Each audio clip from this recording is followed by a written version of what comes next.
The notification sound from my phone cut through the garage like a rusty blade.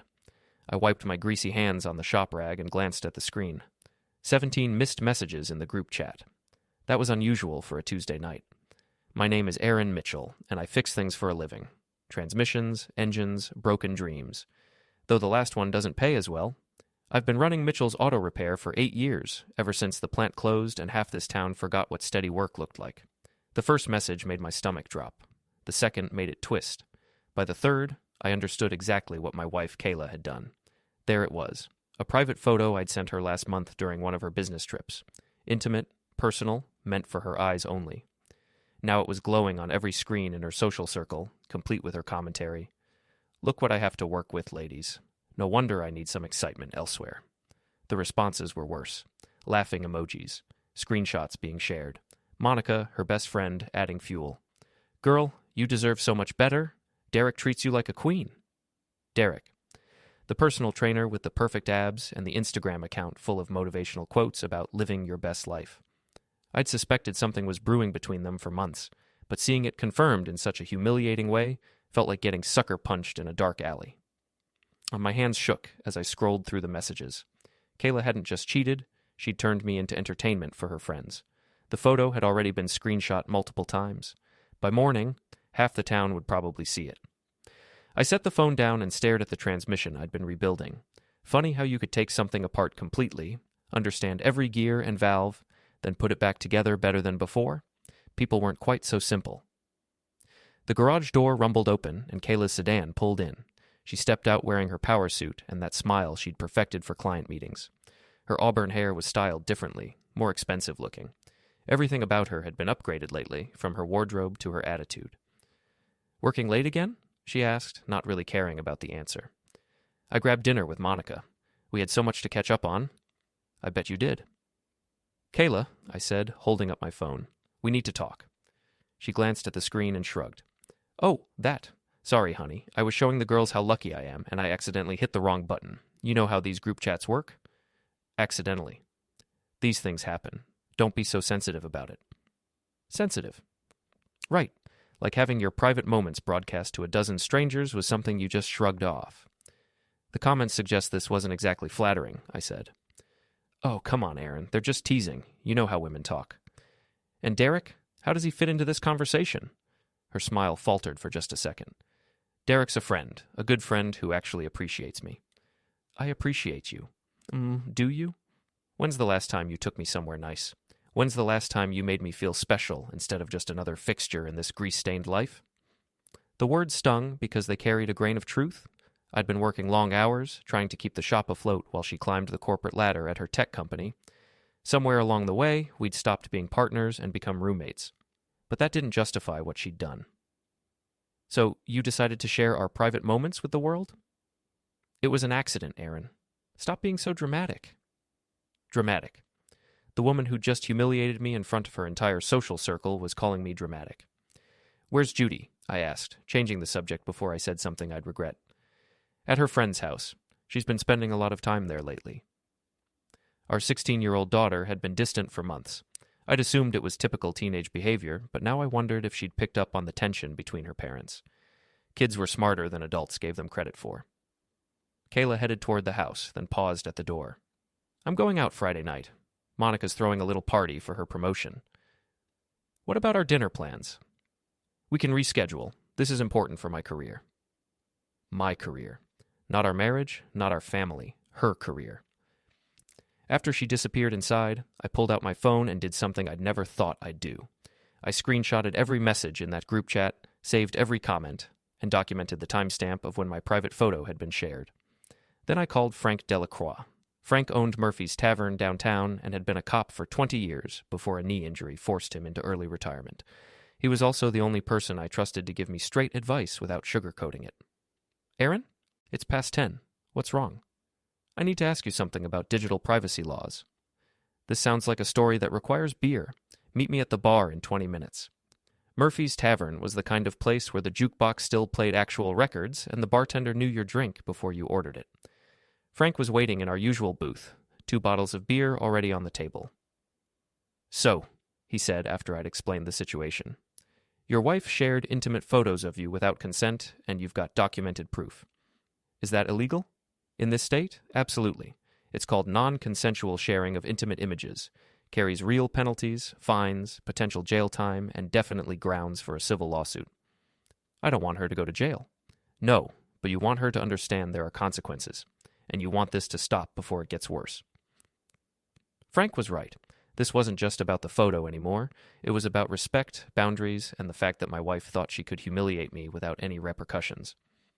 What would you do? I asked. Me? I'd lawyer up. Not to destroy her, but to make it clear that actions have consequences. Sometimes people need a wake-up call before they'll take you seriously. I finished my beer and shook Frank's hand. Thanks for the advice. Aaron, be careful. When marriages start falling apart, people do desperate things. Don't let your anger make you stupid. Driving home, I thought about Frank's warning, but I also thought about those screenshots, those laughing emojis, and the casual way Kayla had dismissed my feelings. She wanted to play games? Fine. But she was about to learn that I knew how to play them too. The lawyer's office smelled like leather and disappointment. Patricia Brennan had been practicing family law for 15 years, and her reputation for taking no prisoners preceded her.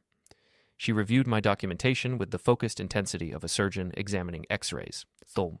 This is a clear violation, she said, sliding the papers back across her desk. Non-consensual sharing of intimate images, documented harassment in the group chat, and what appears to be intentional infliction of emotional distress. What are my options? We can file both criminal and civil complaints. The criminal side would be handled by the district attorney, but the civil case would allow you to seek damages for the humiliation and emotional harm. How long would this take? The civil case? 6 months to a year. But we can start with cease and desist letters to everyone in that group chat. That usually gets people's attention quickly. I signed the retainer agreement and authorized her to proceed.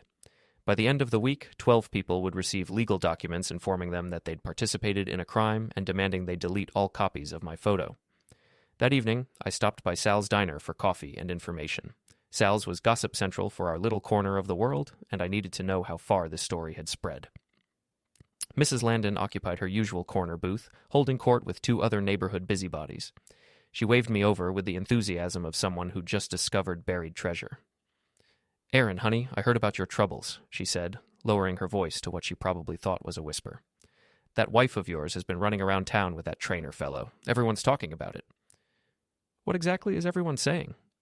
Well, Monica's been posting all sorts of things on the neighborhood Facebook group. Pictures of Kayla and Derek at restaurants, the gym, that new wine bar downtown. She says they're just friends. But honey, I wasn't born yesterday. The other women nodded sagely. One of them, Mrs. Peterson from 2 streets over, leaned forward conspiratorially. My daughter goes to school with Judy. She says the poor girl's been getting teased something awful. Kids can be so cruel. My heart sank. I'd hoped to keep Judy out of this mess, but apparently the humiliation had already reached her. 16-year-olds didn't need their parents' drama following them into the hallways. Has anyone seen the actual photo? I asked, dreading the answer. Oh, heavens no, Mrs. Landon said quickly. We're not part of that crowd, but word gets around, you know? I thanked them for the information and left a generous tip. Outside, I sat in my truck for a few minutes, processing what I'd learned. Kayla and Derek weren't even trying to hide their relationship anymore. They were flaunting it around town while I played the role of the oblivious husband. That was about to change. I drove to Derek's gym, a sleek facility called Peak Performance that catered to young professionals with more money than sense. Through the floor-to-ceiling windows, I could see him training a client, some corporate type who probably thought spending $200 an hour would buy him abs like Derek's. Derek was everything I wasn't. 6'2", perfectly groomed, with the kind of smile that belonged on a toothpaste commercial. His Instagram bio called him a lifestyle optimization specialist, whatever that meant. What it really meant was that he convinced bored housewives to pay him for attention disguised as fitness advice. I waited in the parking lot until his client left, then approached the building. Derek was wiping down equipment when I walked in. Aaron, he said with fake enthusiasm. Great to see you, man. Kayla's told me so much about you. I'm sure she has. You thinking about getting back in shape? I could design a program that would really transform your physique. Kayla mentioned you've been feeling a little insecure lately. The condescension in his voice made my jaw clench. This pretty boy thought he could steal my wife and mock me to my face. Actually, I wanted to talk to you about something else, I said, stepping closer. About boundaries. Boundaries? The kind that exist between married women and their trainers. The kind that prevent misunderstandings. Derek's smile never wavered, but something shifted in his eyes. I'm not sure what you're implying, Aaron. Kayla and I have a strictly professional relationship. Professional? Right. Is that what you call it when you take your clients to dinner, to wine bars, when you encourage them to share private photos of their husbands? Look, man, I think there's been some kind of misunderstanding. No misunderstanding. Just a married man reminding another man about respect. I stepped even closer, close enough that he had to look up at me. For all his muscles and perfect hair, Derek had the soft look of someone who'd never been in a real fight, someone who solved problems with charm instead of confrontation. Stay away from my wife, I said quietly. And if I find out you had anything to do with that photo getting shared, we're going to have a much longer conversation. Derek's composure cracked slightly. Are you threatening me? I'm educating you. There's a difference. I left him standing there and walked back to my truck. Through the window, I could see him pulling out his phone, probably calling Kayla to report our conversation. Good. Let them both know I wasn't the pushover they'd assumed I was. That night, Kayla came home late and furious. What the hell do you think you're doing? She demanded, storming into the garage where I was working on a carburetor rebuild. Being specific would help. You went to Derek's gym. You threatened him? I had a conversation with him about boundaries. You have no right to harass my friends. Friends don't usually encourage their friends to humiliate their spouses. She crossed her arms, and I could see the calculation in her eyes. Kayla had always been smart. It's what made her good at her job and dangerous as an opponent. You're being paranoid, Aaron. Derek and I are friends, that's all. Then you won't mind if I join you for dinner sometime. You know, since we're all just friends. That's not necessary.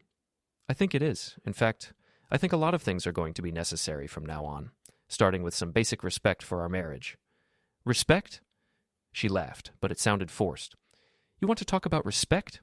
When's the last time you respected me enough to plan a real date, to take me somewhere that doesn't smell like motor oil? When's the last time you respected me enough not to share private photos with your friends? That shut her up for a moment. Then her phone buzzed, and she glanced at it with the guilty expression of someone caught in the act. Who's texting you at 11 p.m.? I asked. Monica, about work stuff. Show me. Excuse me? If it's just work stuff, show me the message. I don't have to prove anything to you. No, you don't. But a wife who had nothing to hide might want to reassure her husband. She clutched the phone tighter and backed toward the door. This conversation is over. After she left, I finished cleaning the carburetor and thought about next steps. Patricia's cease and desist letters would go out Monday. By Tuesday, Kayla's friends would understand they'd participated in something with real legal consequences. But Derek was a different problem. He was younger, better looking, and apparently willing to help my wife humiliate me. Guys like that only understood one kind of language. I walked over to my toolbox and selected a few items. Nothing illegal, nothing that would cause permanent damage. Just some basic automotive maintenance that Derek's expensive sports car was overdue for. Sometimes the best revenge was simply helping someone understand the consequences of their choices. Derek's Porsche sat in the gym parking lot like a peacock showing off its feathers. Midnight blue with custom rims that probably cost more than most people made in a month. The vanity plate read, Peak Fit, subtle as a sledgehammer. I'd been watching the gym's schedule for 3 days, learning the patterns. Derek stayed late on Wednesdays for inventory and social media posting. The parking lot would be empty except for his car and the security cameras that didn't quite cover the back row. The sugar in the gas tank trick was movie nonsense, but there were plenty of real ways to inconvenience someone without causing permanent damage. A few strategic valve adjustments, some creative rewiring, and Derek would be calling a tow truck instead of taking clients to expensive restaurants. I parked my truck 3 blocks away and walked back, carrying a small toolbox. The night was crisp, with enough cloud cover to keep the streetlights dim. Perfect working conditions. The Porsche's alarm system was more impressive than its actual security. Most car alarms were designed to deter opportunistic thieves, not someone with mechanical knowledge and patience. I had both. 20 minutes later, Derek's car would start normally but die at every red light. The radio would work intermittently, and the air conditioning would blow hot air regardless of the setting. Nothing dangerous, nothing permanent, but definitely expensive to diagnose and repair. I left a note under his windshield wiper. Actions have consequences. Choose yours more carefully. Thursday morning brought the first wave of panic. Patricia called to report that 3 people from Kayla's group chat had already contacted her office, demanding to know what they needed to do to avoid legal trouble. Monica seems to be the ringleader, Patricia said. She's claiming the whole thing was a harmless mistake and that you're overreacting. What did you tell her? That mistake or not, the law is clear. Sharing intimate images without consent is a crime, and her participation in the group chat makes her an accessory. How's she taking that? About as well as you'd expect. She wants to meet with you directly to work this out like adults. Not interested. I figured as much. I told her all communication goes through my office from now on. That afternoon, Mrs. Landon flagged me down outside the diner. She was practically vibrating with excitement. Aaron, honey, you'll never guess what happened to that trainer fellow. What trainer fellow? Derek, the one who's been sniffing around your wife. His fancy car broke down right in the middle of Main Street during lunch hour. Had to be towed to Henderson's garage. Poor thing looked absolutely mortified. Henderson's was Derek's only option for foreign car repair, and Jake Henderson was notorious for his thorough diagnostic process. Derek would be without his status symbol for at least a week while Jake took his time figuring out the multiple mysterious problems. That's unfortunate, I said, fighting to keep the satisfaction out of my voice. Isn't it just? Martha Peterson was at the coffee shop when it happened. She said Derek was on his phone yelling at someone about sabotage and lawsuits. Can you imagine? Who would want to sabotage a car? Hard to say. Maybe he just didn't maintain it properly. Maybe. Or maybe someone's finally standing up for themselves around here. Mrs. Landon's knowing look suggested she understood exactly what had happened and approved wholeheartedly. In a town this size, everyone knew everyone else's business, and the court of public opinion had apparently rendered its verdict. That evening, Kayla came home with fire in her eyes and Monica in tow. Monica had always rubbed me the wrong way, the kind of person who stirred up drama then acted innocent when things exploded. She was perfectly put together as always, but I could see the stress cracks in her makeup. We need to talk, Kayla announced. The three of us? I asked. Monica's here as a friend. She's trying to help resolve this situation. What situation? Monica stepped forward with her best corporate smile. Aaron, I think there's been a terrible misunderstanding. What happened with that photo was completely accidental. We're all friends here, and friends should be able to work things out without involving lawyers. Friends don't humiliate each other for entertainment. It wasn't like that. I saw the screenshots, Monica. I saw your comments. You weren't treating me like a friend. Her smile wavered. Look, maybe we got a little carried away with the teasing, but that's all it was. Girl talk. You know how it is. No, I don't know how it is. Explain it to me. Aaron, Kayla interrupted. Monica's trying to apologize. The least you could do is listen. I'm listening. I'm waiting for the apology. Monica's corporate mask slipped completely. Fine. I'm sorry you got your feelings hurt. But this legal thing is ridiculous. You're trying to destroy people's lives over a stupid photo. I'm trying to establish consequences for actions. Novel concept, I know. What do you want? She asked bluntly. I want my wife to remember she's married. I want her friends to understand that I'm not their entertainment, and I want people to think twice before they humiliate someone for laughs. And if we agree to that, if everyone deletes the photo and promises not to share it again, then my lawyer will consider dropping the civil case. The criminal charges aren't up to me.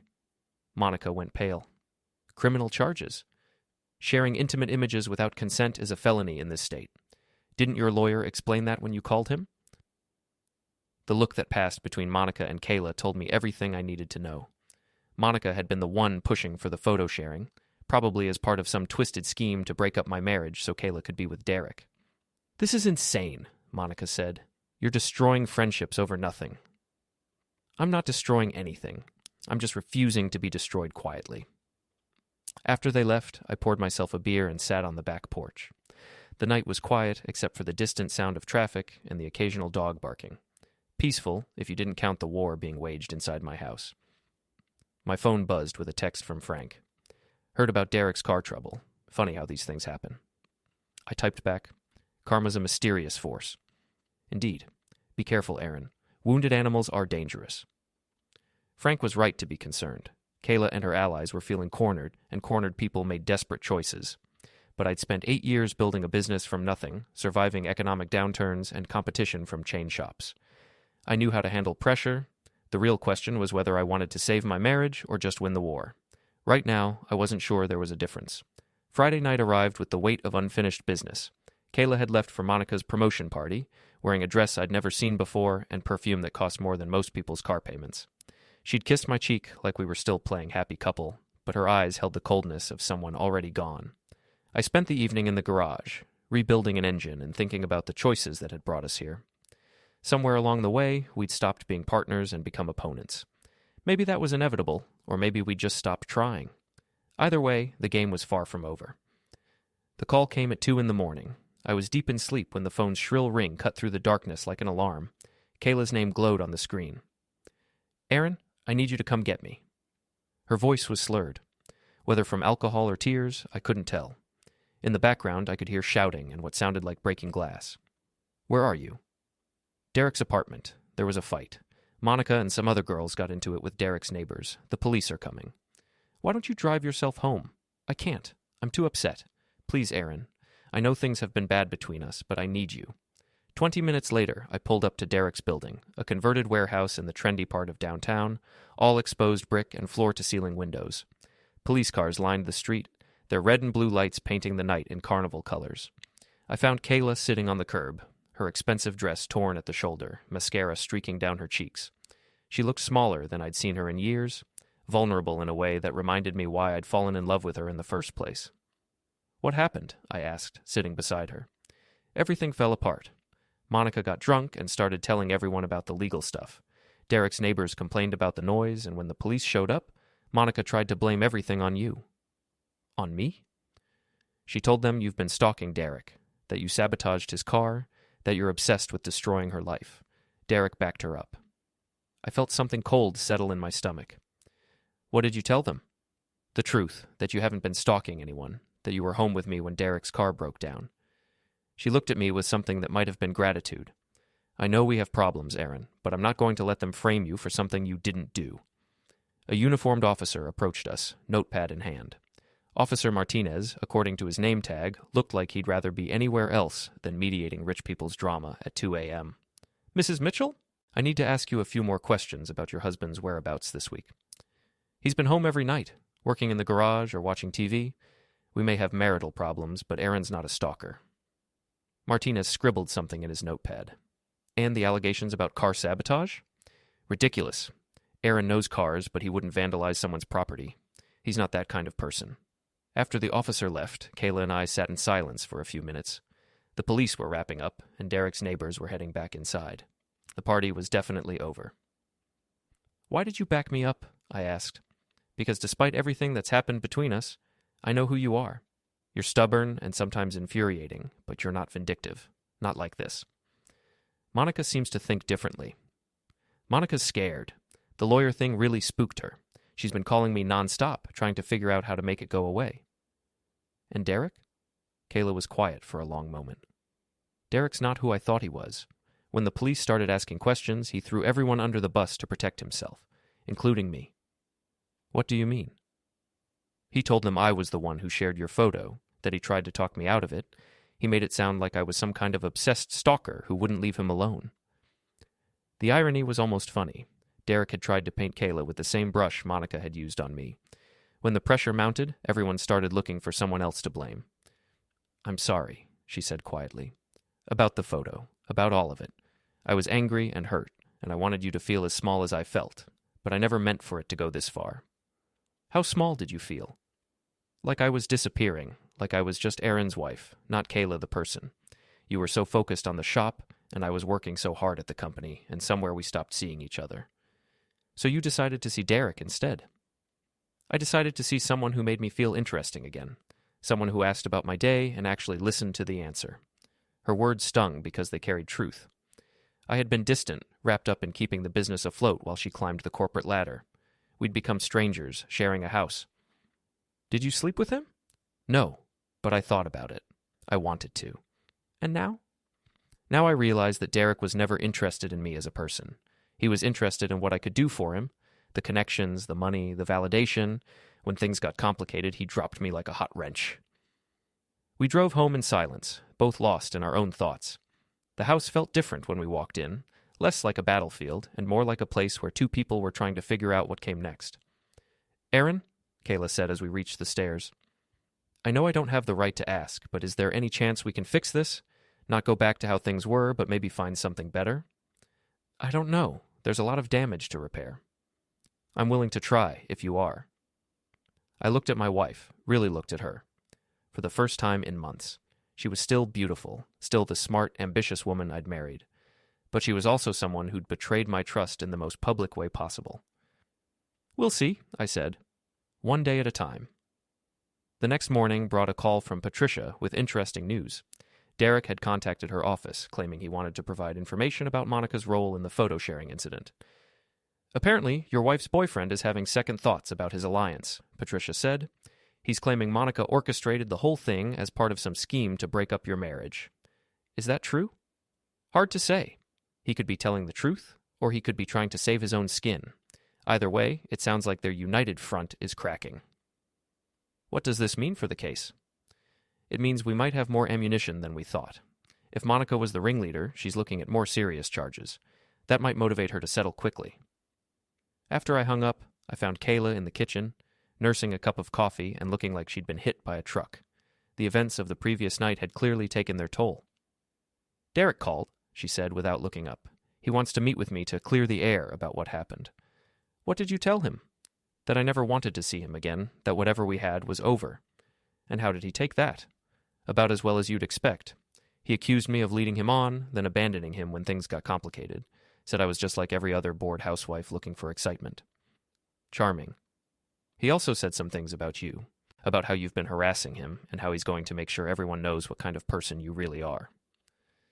I felt that familiar anger rising in my chest. Derek had helped humiliate me, tried to steal my wife, then attempted to frame me for stalking. Now he wanted to play victim. "Let him talk," I said. "Actions speak louder than words." But even as I said it, I knew this wasn't over. Derek was wounded and desperate people did unpredictable things. The war between us was entering a new phase, and I needed to be ready for whatever came next. The game had changed, but I was still playing to win. 3 weeks later, everything came to a head on a Tuesday that started normal and ended with sirens. Patricia had called that morning with news that Monica was ready to settle. The cease and desist letters had done their job. Most of Kayla's friends had quietly deleted the photo and distanced themselves from the whole mess. Monica, facing the most serious legal exposure, wanted to negotiate. "She's offering a public apology and agreement to pay your legal fees," Patricia said. "In exchange, you drop the civil case." "What about the criminal charges?" "That's up to the district attorney, but without your cooperation, they're less likely to pursue it aggressively." "I'll think about it." But I never got the chance to think it through properly, because at 3 that afternoon, Derek showed up at my shop. I was under the hood of a pickup truck when I heard the door chime. The footsteps on the concrete floor were too light to belong to my usual customers, and when I looked up, Derek was standing there in his gym clothes, looking like he'd rather be anywhere else. "We need to talk," he said. "I'm working." "This won't take long. I want to clear the air between us." I wiped my hands on a shop rag and studied him. Derek looked different than he had at the gym. Less polished, more desperate. His perfect hair was disheveled, and there were dark circles under his eyes. "Clear the air about what?" "About Kayla. About what happened between us." "Nothing happened between you, remember? You told the police you barely knew her." "Look, I know I said some things that night, but I was protecting myself. The whole situation got out of hand." "Whose fault was that?" "Monica's, mostly. She's the one who pushed Kayla to share that photo. She's the one who kept encouraging their friendship." "Their friendship?" Derek shifted uncomfortably. "Kayla and I never slept together, if that's what you're wondering. We went to dinner a few times, talked about her problems at home, but nothing physical happened." "How noble of you." "I'm trying to be honest here. I know you think I'm some kind of predator, but I'm not. I genuinely cared about Kayla." "Cared about her enough to help humiliate her husband?" "I didn't know about the photo until after it was shared. Monica showed it to me at the gym, laughing about how she'd finally gotten Kayla to grow a spine and stand up to you." "This was new information." "Monica showed you the photo?" "She said Kayla needed to see what she was missing, that you were holding her back from being happy. Monica had this whole plan to get Kayla to leave you. And you went along with it? I thought maybe Kayla deserved better. She was always talking about how lonely she was, how you two had grown apart. I wanted to help." "By stealing another man's wife?" "By being there for someone who needed a friend." I set down the shop rag and looked at Derek. Really looked at him. He was younger than me, better looking, more charming, but he was also weak in a way that went deeper than physical strength. He was the kind of person who let others make his moral choices for him. "What do you want, Derek?" "I want this to end. The legal stuff, the drama, all of it. I want to go back to my life. That's not up to me. Monica says you'll drop everything if we all just apologize and promise to leave you alone. Monica says a lot of things. Look, I know I made mistakes. I should have stayed out of your marriage. I should have told Monica to back off when she started pushing Kayla to share personal stuff. I should have been a better person. Should have, could have, would have. What are you going to do now? Whatever you want. Apologize publicly, stay away from Kayla, leave town if necessary. Just tell me what it takes to make this right. I studied his face, looking for signs of deception. Derek was scared. That much was obvious. But whether he was scared of legal consequences or something else, I couldn't tell. There's nothing you can do to make this right, I said finally. But there are things you can do to make it less wrong. Like what? Tell the truth. About Monica's role in this, about what really happened, about who pushed who to do what. Stop letting other people clean up your messes. Derek nodded eagerly. I can do that. I already talked to your lawyer about Monica. And stay away from married women. Find someone your own age who's actually available. Done. And Derek, if you ever come near my wife again, we'll have a very different kind of conversation. Something in my voice must have convinced him I was serious, because he backed toward the door. Understood. Completely understood. After he left, I called Patricia to report the conversation. She was intrigued by Derek's claims about Monica's role, but warned me not to get my hopes up. People say a lot of things when they're scared, she said. But if Derek's willing to testify about Monica's manipulation, it could strengthen our case significantly. That evening, I told Kayla about Derek's visit. We were sitting on the back porch, sharing a beer and watching the sun set behind the neighbor's fence. It was the most peaceful moment we'd had in weeks. He's probably telling the truth about Monica, she said. She's been pushing me to leave you for months, long before Derek came into the picture. Why didn't you tell me that before? Because I thought maybe she was right. Maybe we were just going through the motions, staying together out of habit instead of love. And now? Now I think Monica has her own reasons for wanting to break us up. Reasons that have nothing to do with my happiness. Like what? Like the fact that her own marriage is falling apart, and misery loves company. Like the fact that she's always been jealous of what we have, even when we were taking it for granted.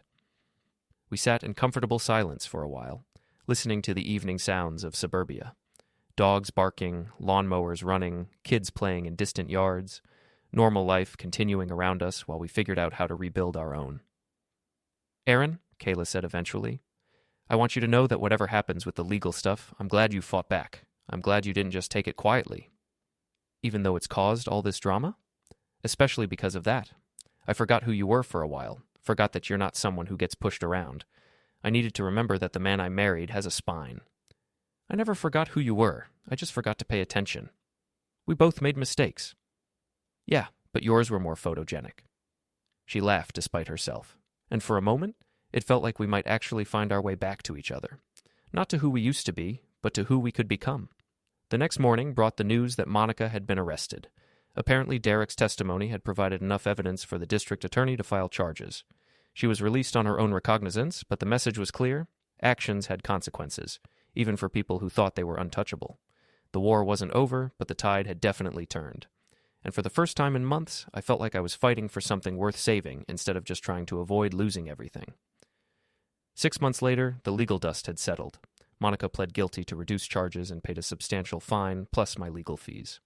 Derek had moved to another state ostensibly for a better career opportunity, but really to escape the gossip and social fallout. Most of Kayla's old friend group had dissolved, unable to survive the drama they'd helped create. Kayla and I were in counseling, working through the damage with a therapist who specialized in rebuilding trust after betrayal. It wasn't easy. Some days we felt like strangers, other days like enemies, but we were both committed to the process. The shop was busier than ever, partly because the whole incident had given me a reputation as someone who didn't back down from a fight. Apparently that was good for business in a blue-collar town where respect mattered more than popularity. On this particular Saturday morning, I was replacing brake pads on Mrs. Peterson's sedan when Kayla appeared in the garage doorway, holding 2 cups of coffee. "Thought you might need a break," she said. I accepted the coffee gratefully.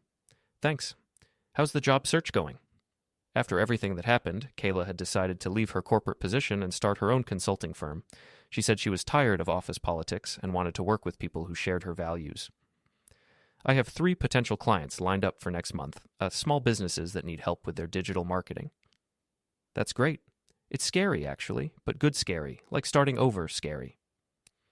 We'd been doing a lot of starting over lately. New routines, new boundaries, new ways of talking to each other. The therapist said it was normal for couples recovering from betrayal to feel like they were building a completely different relationship. "Aaron," Kayla said, settling onto an overturned crate, "I got a call from Monica yesterday." I looked up from the brake pads. What did she want? To apologize. Really apologize, not the fake corporate apology she gave before. She wanted me to know that she was wrong to push me the way she did, and that she was sorry for nearly destroying our marriage. How did that feel? Weird, like getting an apology from a different person. She sounded smaller somehow, less sure of herself. Prison has that effect on people. She didn't go to prison, just community service and probation. Same principle. Actions have consequences. Kayla sipped her coffee and watched me work. "Do you think we're going to make it?" It was a question she asked periodically, usually when the therapy sessions got particularly intense or when we hit a rough patch in our rebuilding process. "I think we're going to make something," I said. "Whether it's the marriage we had before or something completely new, I don't know. But we're both still here, still trying. That counts for something." The therapist says trust is like a bone that's been broken. It can heal stronger than before, but it takes time and the right conditions. Smart lady. She also says you handled the whole revenge thing better than most people would have, that you found a way to fight back without destroying yourself in the process. I finished with the brake pads and wiped my hands clean. I had good advice. Frank kept me from doing anything truly stupid. Remind me to thank him. You can thank him yourself. He and his wife want to have us over for dinner next weekend. That sounds nice. Normal. Normal. It was a word we'd been chasing for months, though our definition of it kept evolving. Normal wasn't pretending the betrayal had never happened. Normal wasn't going back to the way things were before. Normal was figuring out how to build something honest and sustainable from the wreckage of what we'd lost. My phone buzzed with a text from an unknown number. I almost ignored it, but something made me check. "This is Derek.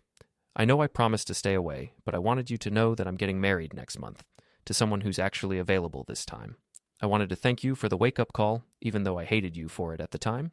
You were right about everything." I showed the message to Kayla. She read it twice, then handed the phone back. "Are you going to respond?" "Probably not, but it's good to know he learned something from all this." We all learned something. "What did you learn?" She was quiet for a moment, thinking. "That marriage isn't something that just happens to you. It's something you have to choose, every day, even when it's hard. Especially when it's hard. And what else? That the person you marry isn't just your partner. They're also the person who knows where all your weak spots are. You can use that knowledge to help them or hurt them, but you can't unknow it." Heavy thoughts for a Saturday morning. Heavy times call for heavy thoughts. I closed the hood of Mrs. Peterson's car and gathered my tools. The work was done, at least on this particular job. There would be other cars, other problems to solve, other challenges to meet. That was the nature of repair work.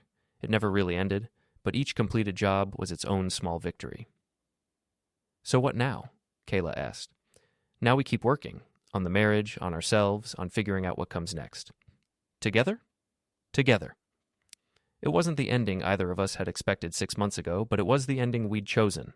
Not perfect, not without scars, but honest and hard-won. In a world full of people who gave up at the first sign of trouble, that felt like its own kind of victory. The garage door rumbled open as Mrs. Peterson arrived to pick up her car. Time to get back to work, back to the business of fixing things that were broken and helping people get back on the road. Some repairs took longer than others, but most things could be fixed if you had the right tools, enough patience, and the will to see the job through to the end.